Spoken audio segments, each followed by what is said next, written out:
네, 반갑습니다, 여러분. 아, 우리 이은지 목사님 사랑합니다. 너무 소개를 과분하게 해주셔서 너무 감사드리고, 그, 제가 14년도부터 2017년도까지 4년 정도 밴쿠버에 머문 적이 있습니다. 그래서 여러분, 어떻게 생활하시는지 제가 조금은 알아요. 그래서 한국으로 귀국했다가 한 6년 만에 지금 다시 왔는데, 제가 한 달 예정으로 왔는데 3주 딜레이해서 한 7주 정도 이렇게 머물고 있습니다.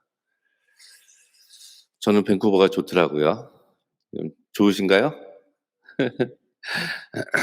뭐 "한국이 더 좋다." 뭐 "밴쿠버가 더 좋다." 이렇게 사람들이 갈리는데 저는 여기가 좋아요. 근데 제 아내는 한국이 더 좋다고 이야기를 합니다. 뭐 할 수 없고. 제가 유튜브를 해요. 그래서 제가 이름이 김종호인데 김종호 바이블 스터디, 또는 영어로 김종호 교수, 아니 한글로 김종호 교수하고 유튜브 들어가시면 제가 나옵니다. 구독자가 절실히 필요합니다.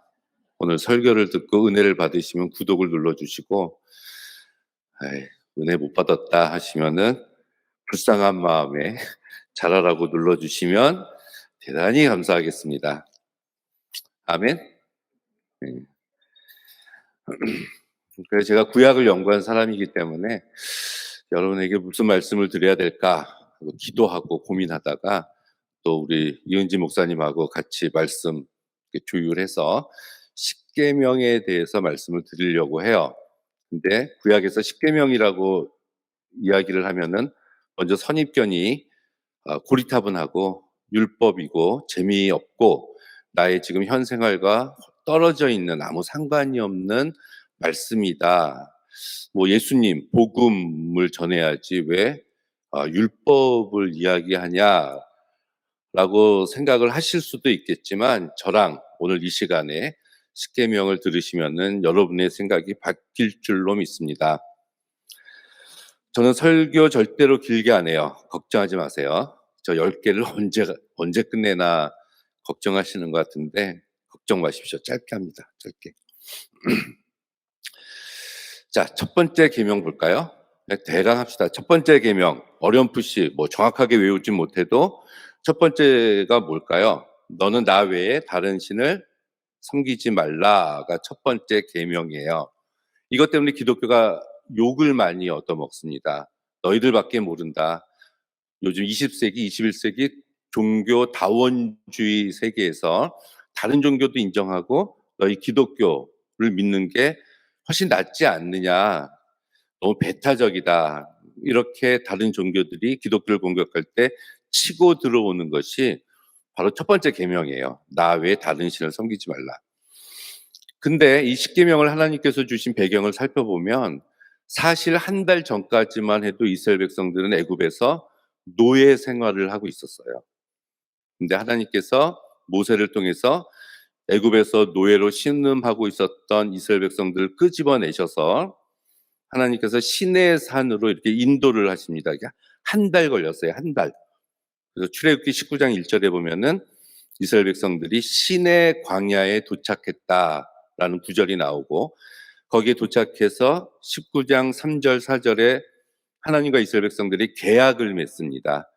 계약 뭐냐 하면, 이스라엘 백성 너희들이 내 명령과 율법, 내 말씀을 지키면 제사장 나라가 되고 거룩한 백성이 되고 특별한 소유가 될 것이다. 이런 조건법의 명령과 계약을 맺어요. 그러니까 이스라엘 백성들은 하나님만 섬길 것, 그럼 하나님이 이스라엘 백성들을 이제 지켜주실 것. 그리고 나서 20장에 요 십계명의 말씀을 주신 거예요. 그렇다면 한 달 전까지만 해도 이스라엘 백성들은 이제 노예 신분이었는데, 제가 요 첫 번째 계명을 할 때마다 드는 예화가 하나 있습니다. 그게 심청전이에요. 다 아시죠? 심청전의 아버지는 신봉사입니다. 눈이 멀었어요. 눈이 떠야 돼요. 어떤 스님이 지나가다가 공양미 300석을 부처님한테 바치면 눈이 떠집니다. 이 얘기를 듣죠? 고민을 합니다. 그 고민을 들은 이 심청이가 자기 몸을 어부들한테 팔아요. 공양미 300석에. 그 어부들은 왜 샀죠? 바다의 신 용왕에게 고기를 많이 잡게 해달라고, 폭풍이 일게 하지 말아달라는 의미로 인신제사, 처녀를 한 번씩 바다에 빠뜨려서 용왕의 제물로 드리는 게 어부들의 신앙이었어요. 그럼 이제 다른 신들이 등장을 합니다.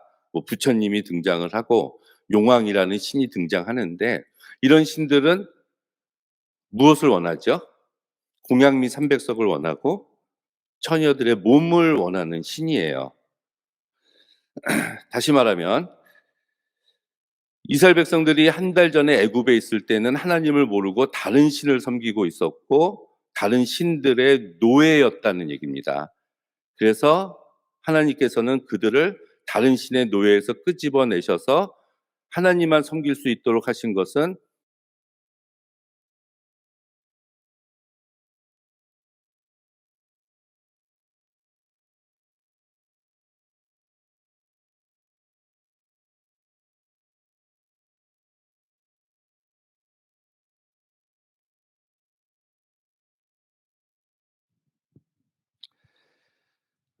그래서 이것은 개인적인 이기적인 신에 대해서 이야기를 하고 있는 것이 아니라 하나님이라는 신, 갓을 믿지 않고 다른 신을 믿으면 그 신의 노예가 된다는 거예요. 그래서 다른 신의, 지금까지 노예로 살아왔거든요. 400년 동안. 그래서 더 이상 노예가 되지 않기를 바라는 마음에서 나 외에 다른 신을 섬기지 말라, 이렇게 말씀하신 거예요. 개인적인 이기적인 생각으로 나만 섬겨라, 이게 아닙니다. 자, 두 번째, 나를 위해서 새긴 우상을 만들지 말라. 자, 우상. 우리 기독교는 우상이 있나요? 십자가예요? 아니면 성경책입니까? 우리 영화 보면은 뭐 악마, 마귀가 덤빌 때 십자가를 딱 보여주면 막 도망가고 그러잖아요. 진짜 그래요? 그거는 그 영화 감독의 해석입니다. 진짜 안 그래요. 이 성경책 이렇게 갖고 있다고 마귀가 도망가지 않습니다. 이 성서의 권위는 읽고 내가 이 말씀대로 살아갈 때 이 말씀이 살아있는 거지, 이건 그냥 책이에요. 책밖에 안 됩니다. 십자가도 아니에요, 우리는. 제가 카톨릭 공동묘지를 가본 적이 있어요. 가보신 적 있나요? 카톨릭 공동묘지, 묘지를 갔더니 묘지가 이제 네모나게 생겼잖아요. 근데 한쪽 구퉁이에 이만한 것들이 있어요. 모든 묘지에. 뭐 같아요? 성모 마리아상이 있습니다. 성모 마리아상. 예수님 상도 아니고. 그래서 제가 물어봤어요. 저거 얼마예요? 하고 물어봤어요. 얼마예요? How much? 그랬더니 아주 옛날인데 뭐 한국 거는 뭐 10만 원이고, 예를 들어서 뭐 물 건너온 거는 뭐 100만 원이에요. 막 이렇게 얘기를 하더라고. 그러면은 내 부모가 죽어서 묻혀 있는데 성모 마리아상을 하나 놓으려면 여러분 비싼 거 놓겠죠. 비싼 거 놓을 거 아니에요. 그래야지 효자, 효녀가 될 거 아닙니까? 자, 우상이라는 게 어떤 그런 의미를 가지고 있습니다. 목사님이 우리 교회는 이제 십자가가 하나님을 상징합니다. 하나님을 나타내는 게 십자가입니다. 이렇게 교인들한테 선포를 해요. 그런데 그 성모 마리아상을 만든 사람이 있듯이 그런 십자가를 만드는 사람들이 존재를 합니다. 목사님이 어느 집에 신방을 갔는데 십자가가 요만해요. 그러면 이제 목사님이 얘기하는 거예요. 집사님, 뭐 목자님, 당신은 믿음이 너무 없네요. 어떻게 요만한 십자가를 둘 수가 있습니까? 제가 아주 좋은 십자가를 소개시켜 드릴 테니까 이거를 집에다 두고 하나님처럼 섬기십시오 라고 말하면 돼요, 안 돼요? 이것은 경제 생활, 경제의 노예가 될 것을 하나님이 미연에 방지하시고자 주신 말씀이 이 새긴 우상을 만들지 말아라, 너를 위해서. 우리는 이렇게도 해석을 할 수가 있습니다. 그래서 우리는 없어요. 하나님은 어떤 상징물의 존재로 여러분들에게 다가오시는 것이 아니라 말씀으로 조금씩 조금씩 여러분의 마음에 들어오셔서 여러분이 변화받기를 원하시는 거지, 어떤 물질이나 어떤 형상을 가지고서 하나님을 대신할 수 있는 존재라는 건 이 세상에 없고, 그 형상이라는 것은 누군가 어떤 사람이 꼭 제조하고 만들 수밖에 없고, 그 만든 것은 또 어떤 종교 지도자들과 결탁해서 타락할 수밖에 없습니다. 하나님밖에 없는 거예요. 자, 세 번째, 여호와 이름을 망령되이 일컫지 말라. 망령되이가 문제입니다. 여기서는 여호와의 이름을 우리는 일컬어야 돼요. 잘 일컬어야 됩니다. 근데 잘못 사용하면 안 된다, 그런 말씀이에요. 에스겔서 30장 이후에 보면은 하나님께서 내가 내 이름을 아꼈노라, 이런 말씀이 굉장히 많이 나와요. 이름이라는 것은 그 사람을 대변하는 것이라고 볼 수가 있죠. 그냥 이름만 되면은 그 사람의 성품, 인격 같은 게 모든 것이 나타납니다. 그래서 이름은 아주 소중하게 우리가 사용해야 되고 간직해야 될 것인데, 문제는 하나님의 이름을 사용해서 사기치지 말라는 거예요. 우리 그런 얘기 하잖아요. 내가 하나님의 이름으로 맹세하는데 1,000불만 빌려줘. 갚을 거야. 하나님의 이름으로, 하나님의 이름으로. 우리가 좋은 데 사용하는 것은 괜찮지만 이렇게 남을 속이고 사기치는 목적으로 하나님의 이름을 사용하지 말아라 라고 주신 말씀이 우린 세 번째, 여호와의 이름을 망령되이 일컫지 말라, 이렇게 우리가 받아들일 수 있습니다. 자, 네 번째, 안식일을 기억하라, 지키라. 안식일, 이제 우리는 주일로 지킵니다. 본래는 토요일이었는데 주께서 죽으시고 부활하신 날을 주일이다, 그래서 우리는 주일을 지키죠. 이것은 두 가지 의미가 있습니다. 첫 번째는 한 달 전까지만 해도 이스라엘 백성들은 노예였어요. 그래서 쉬는 날이 없었어요. 노예는 쉬는 날이 없습니다. 1년 365일 일했거든요. 그래서 쉬어라 얘기고, 요 출애굽기 20장과 신명기 5장에 보면은 이 십계명 이야기가 나오는데, 그때는 너만 쉬지 말고 너에 속한 모든 것들도 다 쉬게 해라, 이런 말씀이 나옵니다. 네가 주인인데 종이 있다면 종도 쉬게 해라, 너희 집에. 가축이 있다면 가축도 쉬게 해라, 이렇게 얘기를 해요. 어떤 장로님이 회사 사장이에요. 공장을 가지고 있습니다. 주일도 쉬지 않고 공장을 돌려요. 그래서 많은 돈을 벌어서 하나님께 헌금합니다. 교회에 나와서. 하나님이 기쁘게 받으실까요? 아니죠. 본인이 사장이고 보스고 오너고 쉬게 되면은 그 회사에 종사하는 그 직원들도 똑같이 쉬게 해줘야 되는 거예요. 가축들까지도. 그래서 쉼이라는 게 있고, 두 번째는 월요일 날 쉬고 화요일 날 놀고 수요일 날 먹고 목요일 날 자고 금요일 날 그만 있고 주일이 돼서 안식일이다 쉬자. 그럼 되나요? 안 되죠. 나머지 6일은 열심히 일해라 하고 우리가 이 말씀을 받아들일 수가 있습니다. 물론 무슨 주 5일째, 그럼 나머지 5일 안식일을 제외한 다른 날은 일하라. 열심히 일해라. 안식일을 지키라는 의미는. 자, 다섯 번째, 내 부모를 공경하라. 내 부모를 공경하라. 여기서는 저는 개인적으로 한 글자가 빠졌습니다. 그게 뭐냐면 노자예요. 늙을 노자. 그러니까 내 노부모를 공경하라. 이 말씀을 가지고 집에 가서 이제 10대 아이들 앉혀놓고 성경에 부모를 공경하라고 써 있지 않느냐. 너 왜 아빠 말 안 들어? 너 왜 엄마 말 안 들어? 이럴 때 써먹는 말씀이 아닙니다. 왜냐하면 이 십계명을 지금 받고 있는 대상자들, 하나님으로부터 모세를 통해서 전달받고 있는 대상자들은 다 30대, 40대, 50대예요. 이들에게 있어서 부모는 60대, 70대, 80대라고 지금. 그래서 여기서의 부모는 이제 어린 아이들을 데리고 있는 30대, 40대의 부모가 아니라 늙은 부모들이라는 얘기예요. 그래서 성경에 내 부모를 공경하라. 늙은 부모를 공경하라. 공경이라는 단어가 여호와를 경외하다. 그때 경외라는 단어가 같은 어원을 가지고 있습니다. 그러니까 여호와를 경외하듯이 부모를 공경해라. 이런 말씀입니다. 내 부모, 그 부모가 있죠. 할아버지겠네. 그 부모가 있죠. 쭉쭉 올라가다 보면 어디까지 가요? 하나님까지 간다. 그런 얘기예요.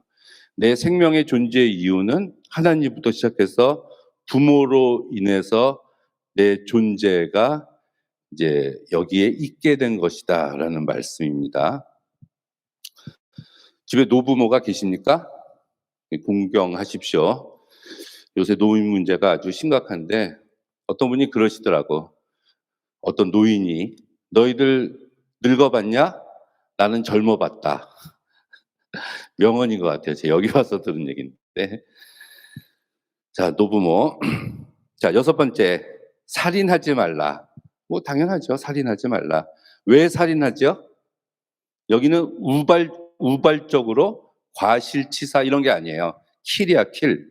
죽이다야, 죽이다. 살인하지 말라. 살인하다. 왜 죽여요? 왜 죽여요? 원수니까 죽이지. 그렇죠? 저놈을 죽여야 되겠다. 그러니까 죽이는 거예요. 죽이지 말라. 자, 이런 것들을 우리가 이제 말을 바꾸는 거예요. 다른 말로 살인하지 말라를 바꿔봅시다. 그러면은 화가 나서 죽인다는 거예요. 결국은 저놈은 왼수니까 죽인다는 거예요. 이것은 바로 내가 분을 품고 있다는 거거든요. 그럼 분을 품다, 화를 내다의 반대는 말은 뭐냐면 용서해줘라가 돼요. 용서해줘라. 십계명을 바꾸자고 지금. 바꾸자고요. 살인하지 말라를 바꾸면 용서해줘라 이게 돼요. 하나님 저는 다 용서하는데 저놈 한 놈이 용서가 안 돼요. 있죠? 저도 있어요. 여러분도 있을 거야. 하나님이 오늘 말씀하십니다. 바로 그놈을 용서해줘라. 이렇게. 용서가 안 되니까 죽이는 거예요. 예수님은 한술 더 드셨어. 미워하는 마음을 품는 것도 살인하는 것이다. 이렇게. 복음서에 예수님은. 그러니까 예수님 말씀 지키는 게 더 힘들어요. 이게 더 쉬워. 용서하십시오. 아멘? 아멘이 없어요. 아멘이. 자, 간음하지 말라. 7번째, 간음하지 말라. 이스라엘 백성들이 지금 출애굽해서 나와 있는데 이스라엘 백성들의 그 구성원은 가족이에요. 가족. 가족이 모여서 시족이 되고 시족이 모여서 부족이 되고 부족이 모여서 12지파가 되고 12지파가 모여서 이스라엘이라는 국가를 형성을 했습니다. 당시에. 자, 다윗이 몇 번째 아들이었죠? 사무엘상 15장에 보니까 8번째 아들로 나와요. 그럼 다윗의 엄마는 뭐 한 거예요? 애만 낳습니다. 애만. 계속 애만 낳았다는 얘기예요. 당시에는 생존이에요. 생존. 그 당시 고대 사회에서는 생존을 위해서 여자는 아이를 낳아야 됐고 남자는 식량을 구입해야지 어디서 가져와야지만 먹고 살 수 있었던 시대예요. 당시는 슈퍼스토어 이런 게 없었습니다. 여자는 아이를 낳는 거야. 그럼 언제? 결혼하자마자 아이를 낳아요. 결혼은 언제 해요? 당시에는 굉장히 일찍 했어요. 네? 생리를 시작하면 결혼을 했습니다. 그리고 아이가 임신을 하고 아이가 태어나면 모유 수유를 하고 그리고 또 임신했어요. 다윗 엄마가 계속 그걸 한 거예요. 계속 나올 수 있을 때까지 계속 난 겁니다. 그래서 이스라엘 사회에는 처녀가 없어요. 처녀는 없어요. 다 결혼했으니까. 그렇죠? 다 결혼했어. 그러면 간음하지 말라 해서 남자가 어떤 여자를 간음했다면 그 여자는 유부녀입니다. 당시 이 시대는. 유부녀를 간음한 거예요. 유부녀가 간음당하면 가족이 붕괴됩니다. 가족 관계가. 자, 아까 제가 가족, 시족, 부족, 12지파 그랬죠? 이스라엘의 가족이 붕괴되면 이스라엘 자체가 무너지는 거예요. 그래서 하면 안 되는 겁니다. 그래서 간음하지 말라. 이거는 유부녀 건드리지 말아라. 이렇게 바꿔야 돼. 또 바꾸면 남의 가정을 파괴하지 말아라. 이렇게 우리가 바꿔서 받아들일 수 있습니다. 예수님 뭐라 그랬어요? 마음속으로 저 여자 예쁘다? 그러면 간음한 거래. 복음서에서는. 그러니까 신약이 더 어려워요. 구약이 더 쉽지요. 구약이 쉽습니다. 구약이 쉬워요. 그래서 이제 구약을 했거든. 자, 8번째, 도둑질 하지 말라. 바꿔봅시다. 이제 익숙해졌죠? 도둑질 하지 말라. 어떻게 바꿀까요? 제가 법정 스님의 무소유라는 책을 아주 옛날에 읽은 적이 있어요. 어떤 암자의 이 스님이 계셨는데 자명종 시계를 도둑님이 와서 훔쳐갔대. 그래서 그 마을에 내려와서 전당포에 가서 시계를 하나 살라고 했는데 어떤 놈이 자기한테서 훔쳐간 그 시계를 팔고 있더래. 그래서 이 스님이 그걸 돈 주고 샀대. 뭐 그런 내용이 있어요. 그래서 뭐 무소유야, 숯빌집. 예, 군대에서는 위치이동이라 그래. 위치이동. 도둑질한 거를 위치이동이다. 자, 바꿔보면 도둑질하지 말라는 것은 두 가지. 남의 소유를 인정해라. 남의 소유. 그 사람이 열심히 일해서 얻은 소득이 있잖아요. 그건 그 사람 거라는 거예요. 그걸 인정해줘라. 니께 내 거고 내게 내 거야. 이러면 안 되잖아요. 남의 소유를 인정해라. 두 번째, 나는 어떻게 해야 돼? 열심히 일해라. 열심히 일해라. 네 소유는 네가 열심히 일해서 획득해라. 남이 일한 거는 남의 것으로 인정해줘라. 우리가 이것이 바로 도둑질하지 말아라. 이 말씀이라고 봅니다. 9번째, 거짓 증거하지 말아라. 이웃에 대해서 거짓말하지 말아라. 이건 재판할 때 하는 얘기예요. 고대 사회에는 CSI 이런 게 없었단 말이에요. 물증이 없어, 물증. 그냥 심증이나 위트니스만 가지고 재판을 해요. A가 B를 때렸는데 C가 봤어요. 그럼 A가 B를 때렸어요라고 얘기하면 되는데 거꾸로 B가 A를 때렸어요. 그러면은 가해자와 피해자가 바뀌는 거예요. 그럼 C는 왜 바꿨죠? 그것도 자기한테 어떤 이익이 오니까 바꾼 거예요. 이익이. 그러니까 본인의 이익을 위해서 남을 억울케 하지 말라는 거예요. 그냥 안 바꿔주잖아요. 뭔가 부탁을 했겠지. 뭐 뇌물을 줬거나. 그래서 그런 것을 받고 어떤 것을 받고 남의 삶을 억울케 하지 말아라. 자, 마지막. 자, 금방 끝나죠. 내 이웃의 집을 탐하지 말라.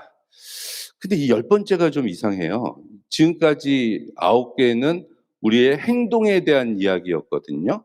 근데 이웃의 것을 탐하지 말라는 것은 행동이 아니라 우리 마음속에 있는 것을 이야기하고 있는 것 같아요. 그렇죠. 그래서 결이 좀 틀리다 이렇게 볼 수가 있습니다. 9가지 계명과 다르게 10번째 계명은 다르다. 자, 본문을 한번 읽어볼까요? 3장 5절. 제가 그래서 이 본문을 선택했는데, 그러므로 땅에 있는 지체를 죽이라. 사도 바울이 한 말이에요. 제가 옛날 개역성경으로 읽을게요. 곧 음란과 부정과 사욕과 악한 정욕과 탐심이니. 자, 탐심은 곧 뭐예요? 우상숭배라. 이렇게 얘기를 합니다. 이 탐심이 10번째 계명인데 우상숭배는 나 외에 다른 신을 섬기지 말라라고 말한 첫 번째 계명으로 다시 돌아간 거예요. 다시. 탐심이라는 것은 더 많이 가지려고 하는 마음이 탐심입니다. 지나치게 더 가지려고 하는 욕심이에요. 그 지나치게 더 가지려고 하는 욕심이 곧 탐욕인데 그것이 곧 우상숭배가 된다는 얘기입니다. 우상숭배는 우리가 신을 놓고 봤을 때는 하나님 이외에 다른 신을 섬기는 게 우상숭배인데 그 대상이 하나님이 아닌 다른 신들뿐만이 아니라 내가 하나님보다 더 우선순위에 두는 것이 우상이 될 수 있다는 거예요. 다른 종교의 신들뿐만이 아니라 대표적으로 뭐가 있어요? 뭐 돈, 재물 같은 거. 우리가 하나님보다 더 우선순위에 두고 더 사랑하고 있다면 지나치게 더 가지려고 하는 탐욕이 되는 거고 탐심이 되는 것이고 그것이 곧 우상 숭배가 된다는 겁니다. 그래서 성경에서 돈은 만몬신이라고 얘기를 해요. 그 자체도 또 신이 된다라고 이야기를 하고 있는 겁니다. 자, 우리가 이제 고리타분하다. 구약은 율법이고 뭐 신약은 뭐 복음이다 이렇게 얘기하고 뭐 구약은 예언이고 뭐 신약은 성취가 됐다. 구약엔 예수님이 안 계시고 뭐 신약에는 예수님이 있다. 이렇게 얘기해서 구약보다 사실 신약을 더 높은 위치에 두는 경향이 좀 있는데 저는 똑같이 우리들에게 주어진 하나님의 말씀이라고 저는 믿습니다. 자, 제가 구약을 공부해 보니까 훨씬 구체적인 말씀들이 많아요. 하나님에 대한 율법이 아까 말했듯이 예수님이 말씀하신 것보다 더 구체적으로 우리가 지킬 수 있는 부분들이 많다는 이야기입니다.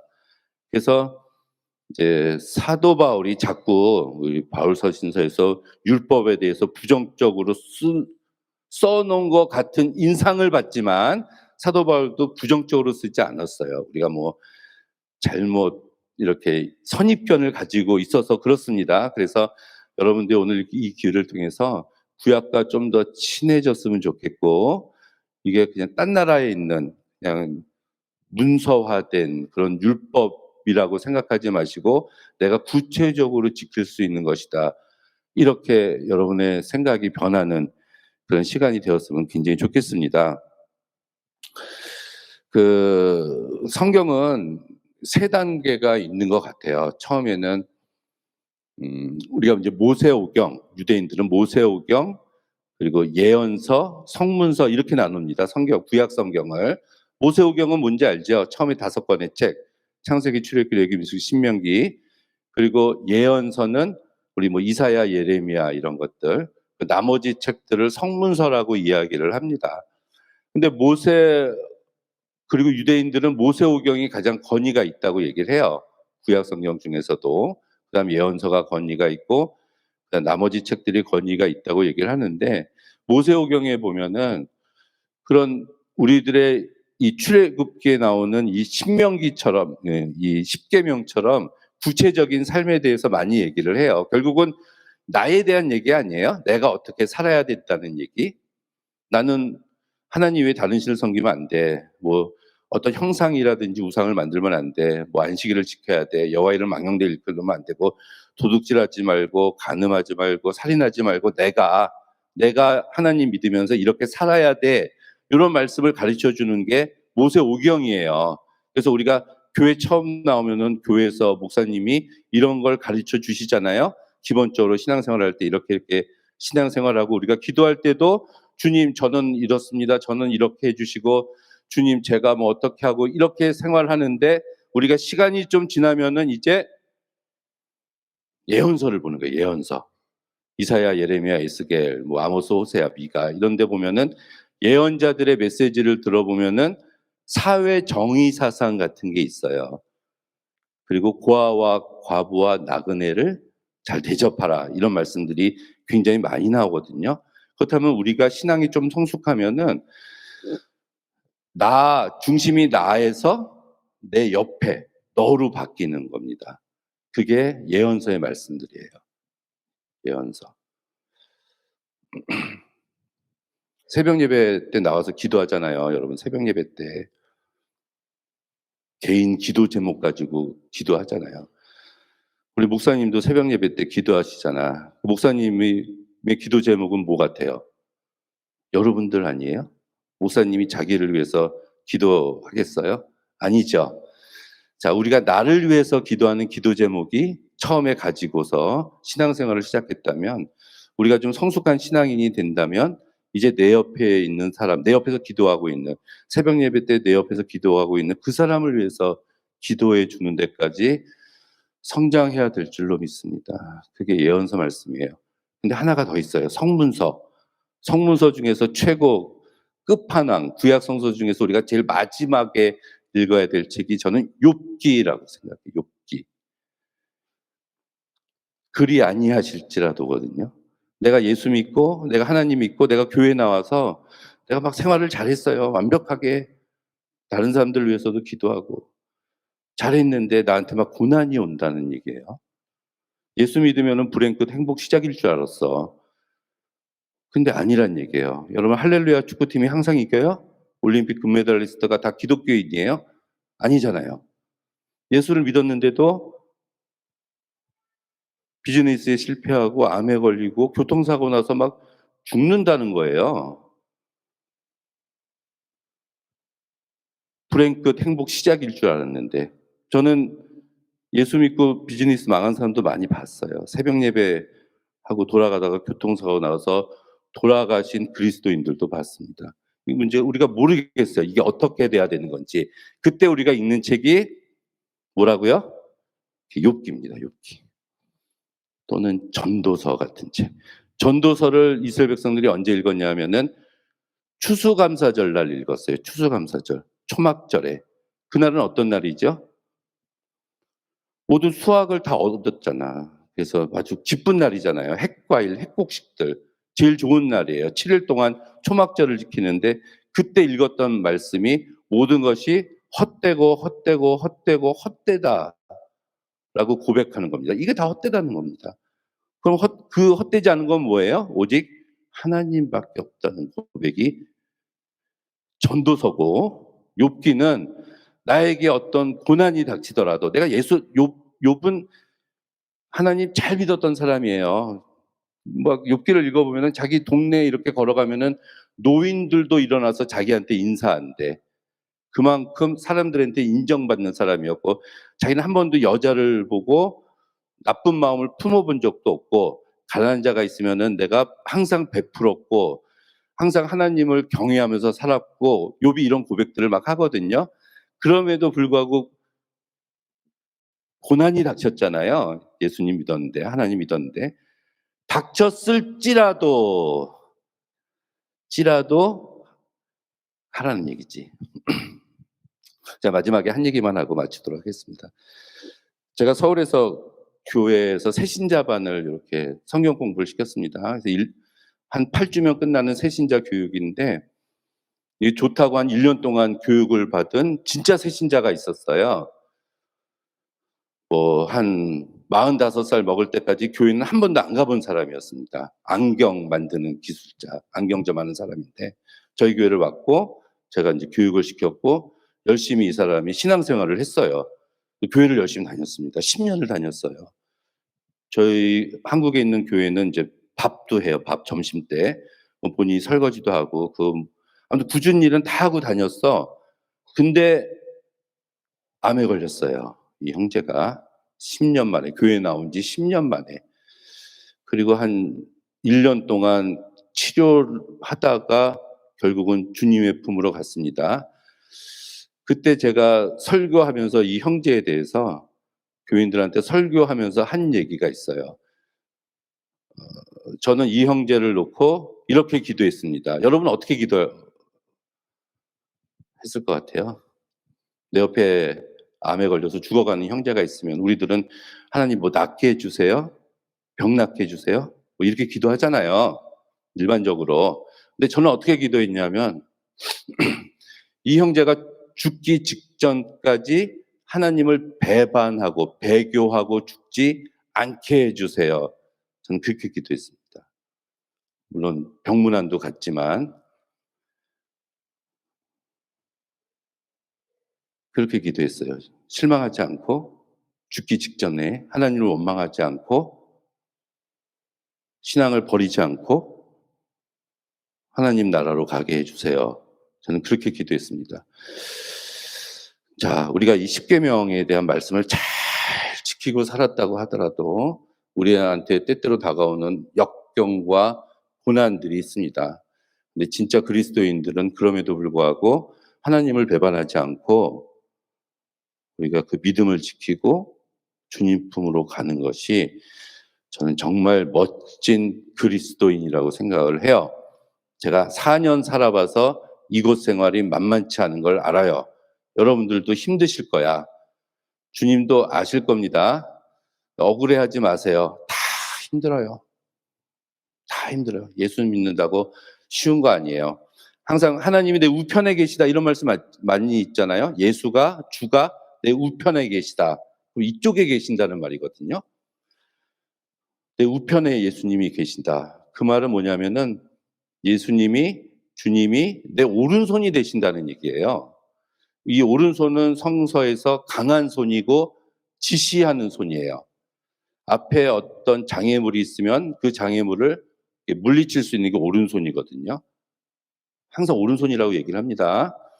자, 주가 내 옆에 계신다고 해서 내 앞길이 고속도로고 탄탄대로가 되는 건 아니에요. 똑같이 고난과 역경의 길이 있습니다. 내 앞에. 다만 주님이 내 오른손이 되주셔서 그 길들을 이렇게 주님이 나 대신에 치워주시는 거야. 자, 그럼 내 오른손이 할 일은 뭐죠? 내 오른쪽에 계신 주님을 꽉 붙잡는 일이죠. 붙잡으면 돼요. 내 오른손으로 할 수 없는 일을 그럼 주님이 하십니다. 근데 주님이 저기 있어. 내 손보다 멀리 있어. 그럼 내가 잡을 수 있어요? 이게 주님과 떨어진 생활이에요. 떨어진 생활. 주님과 함께하는 생활은 밀착돼서 바로 내 옆에 주님이 있는 거.